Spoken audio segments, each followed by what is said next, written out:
Bom dia, eu sou Daniele Mendonça, eu falo do Brasil, de Brasília, e eu me inscrevi no Congresso para apresentar um projeto que se chama Escolas em Transição, Comunidades de Aprendizagem. Concepções e práticas inovadoras é uma pergunta. E aí, esse projeto, para ser apresentado, ele vem de uma pesquisa de mestrado. Eu sou estudante do programa de pós-graduação da Universidade de Brasília, estudante do mestrado acadêmico, e é a minha questão de pesquisa, em que eu já estou encerrando agora neste semestre. Então, a iniciativa de ir para o Congresso seria de apresentar alguns dados relacionados à pesquisa, tendo em vista que foi uma pesquisa, além de bibliográfica, uma pesquisa de campo. Eu estive nas duas escolas aqui de Brasília, capital do Brasil, que se organizam em comunidades de aprendizagem, que é uma outra perspectiva de organização da escola. Então, são apenas duas escolas aqui em Brasília, e o estudo ele não teve a intenção de ser comparado, mas ele traz as realidades das duas escolas em relação a esse projeto de transição. As escolas desejam sair de uma concepção de escola e ir para uma outra concepção de escola. Então, a pergunta central do meu trabalho é se os pressupostos teóricos e metodológicos dessas duas escolas se organizam ou se fundamentam em pedagogias inovadoras. Diante das pesquisas realizadas no campo, entrevistas, grupos focais, questionário perfil e até a revisão bibliográfica, a gente utilizou para analisar os dados da pesquisa um procedimento chamado núcleo de significação, que tem base em Aguiar e Ozella, que são dois autores aqui do Brasil que trabalham com o sentido da palavra. Então, aquilo que o interlocutor diz, o que está por trás do que ele diz, o que está fundamentado no que ele diz, o que tem sentido e os significados que são construídos diante das relações sociais, políticas e econômicas. Então, foi uma técnica em que todas as narrativas que eu colhi no campo de pesquisa, eu precisei fazer um processo de pré-indicadores, indicadores e depois dos núcleos de significação para essas falas. Diante disso, nós tiramos de todas as narrativas 4 núcleos de significação, 4 situações que chamaram mais a atenção na pesquisa. Então, a primeira situação, ela diz o seguinte, sobre as concepções de uma educação inovadora que essas escolas têm. Porque como elas estão num processo de transição, o primeiro núcleo precisou trabalhar o que elas entendem por inovação. Hoje a gente sabe que inovação pode ter vários sentidos, porque é um termo que acompanha a questão econômica do país. Então, todo mundo diz hoje que está criando uma empresa inovadora. Então, dentro da educação, o que inovação quer dizer? Né? Então, a gente precisou pontuar isso. Bom, dentro da escola, dentro dos interlocutores que foram pesquisados, professores, estudantes, coordenadores pedagógicos e diretores das escolas, esse conceito ele varia muito em termos de fundamentação.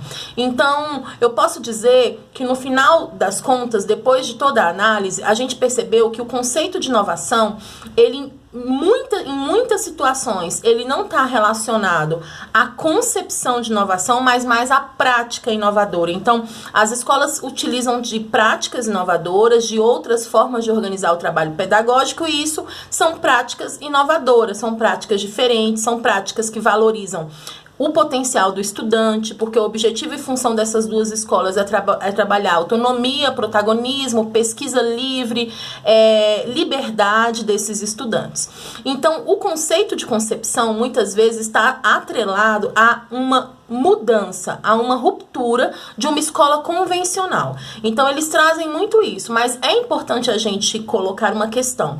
Hoje em dia, o mercado capitalista, ele também tem interesse na educação.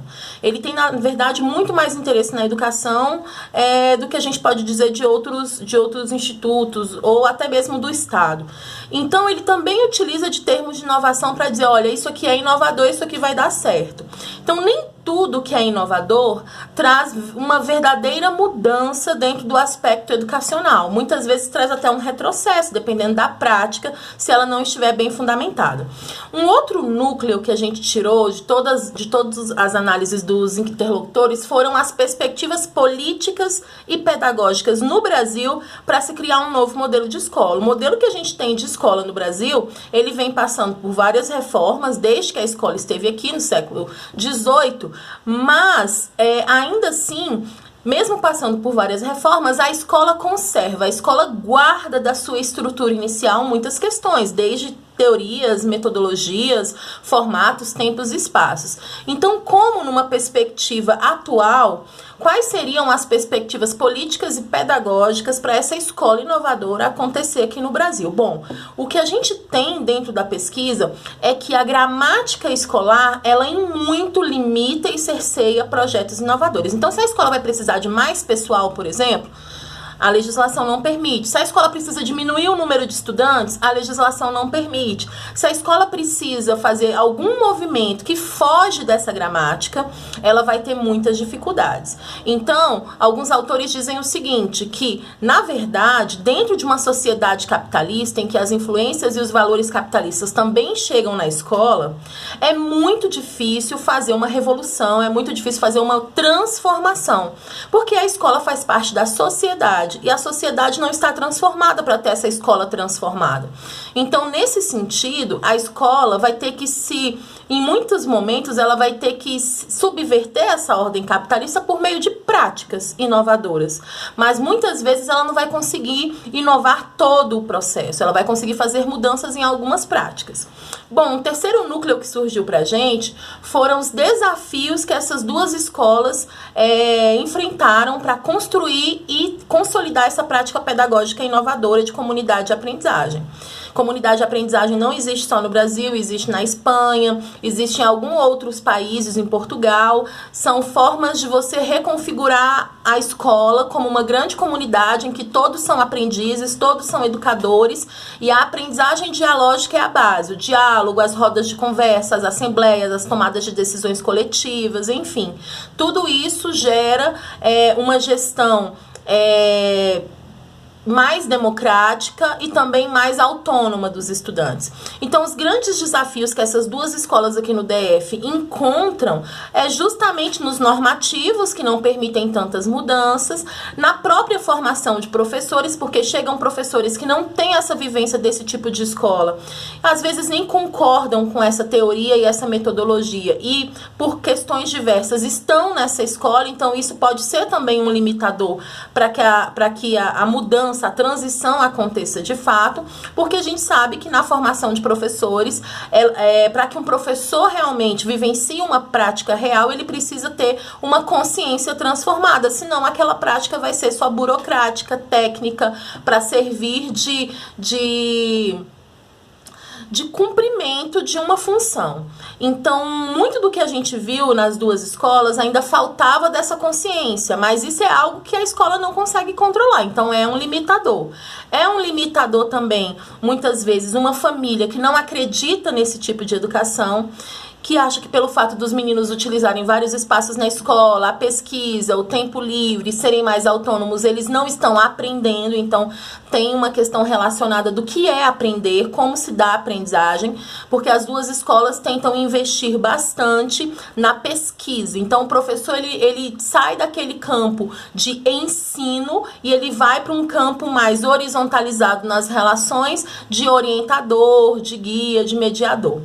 Então, muitos são os desafios para essas duas escolas permanecerem nesse processo de transição. Durante as narrativas, os interlocutores colocaram várias vezes, olha, nós não somos uma comunidade de aprendizagem. Nós estamos num processo de transição e ele está sendo caótico.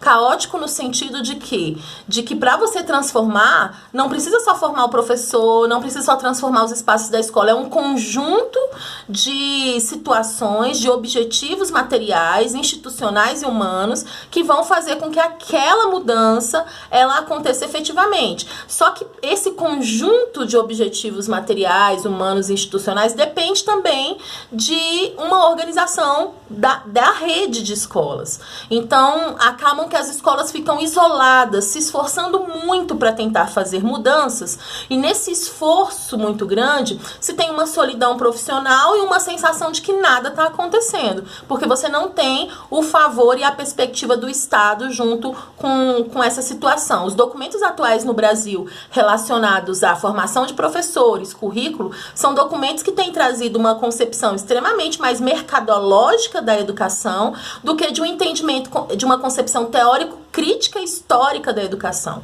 Então, esses documentos não auxiliam em nada mudanças que prevêem a inovação numa perspectiva de concepção de inovação, de garantir para os estudantes mais vulneráveis da sociedade a igualdade ou o direito das aprendizagens, porque numa perspectiva crítica de educação, a função da escola, o que a escola precisa fazer é tentar ser menos segregadora e menos desigual para os filhos das classes mais vulneráveis. Então, muitas vezes, dependendo das práticas inovadoras que a escola pode fazer, essa função pode estar sendo esquecida em detrimento de inovar práticas. Então, isso foi uma questão também apontada na pesquisa. E um último lugar que surgiu muito na pesquisa é o lugar do planejamento participativo nas comunidades. Como eles têm uma base de teoria dialógica, então esse planejamento participativo em que professores, estudantes, adultos e crianças, adultos e adolescentes fazem juntos, também é um ponto a ser avaliado. Porque em muitas situações o estudante não tem na sociedade nem nas suas famílias essa formação para a autonomia, essa formação para a liberdade, para pegar um dia letivo e organizar. Agora é pesquisa, agora é tempo livre, agora é espaço de recreação. Essa organização, essa autogestão do tempo que as duas escolas tentam fazer, também é um fator que precisa de muito debate, para que não se fique à deriva dos estudantes os direitos aos conhecimentos acumulados pela humanidade, aos conteúdos, aos conhecimentos. Então, para que seja algo articulado e não polarizado, muitas questões relacionadas as comunidades de aprendizagem aqui em Brasília precisam ser pontuadas. E aí a grande questão é, os pressupostos teóricos metodológicos dessas escolas são baseados numa concepção inovadora? Sim, eles são baseados numa concepção inovadora. Muitas vezes eles utilizam o próprio currículo em movimento aqui mesmo de Brasília, do Distrito Federal, que está baseado numa pedagogia histórico-crítica e que orienta que não existe mais uma polaridade, mas sim um aspecto relacional do ensino e aprendizagem, né? Então, flexibiliza muito. Mas elas são uma escola inovadora ou elas são escolas com práticas inovadoras? Então, isso foi uma pergunta também. E a gente chega no final da pesquisa na conclusão, tanto os próprios professores e as pessoas de dentro da escola, de que eles são uma escola com práticas inovadoras, porque eles acreditam que para ser inovador precisaria que esse conjunto de situações, de condições materiais, institucionais, pudessem funcionar para que eles se tornassem realmente uma escola inovadora. Então eles têm basicamente práticas inovadoras, permeadas por concepções inovadoras e outras concepções que, numa perspectiva crítica, não são tão inovadoras e precisam ser discutidas no interior da escola. Então, diante disso, eu apresento parte dos dados da pesquisa e me coloco à disposição para qualquer pergunta ou qualquer tipo de maiores explicações ou maior detalhamento.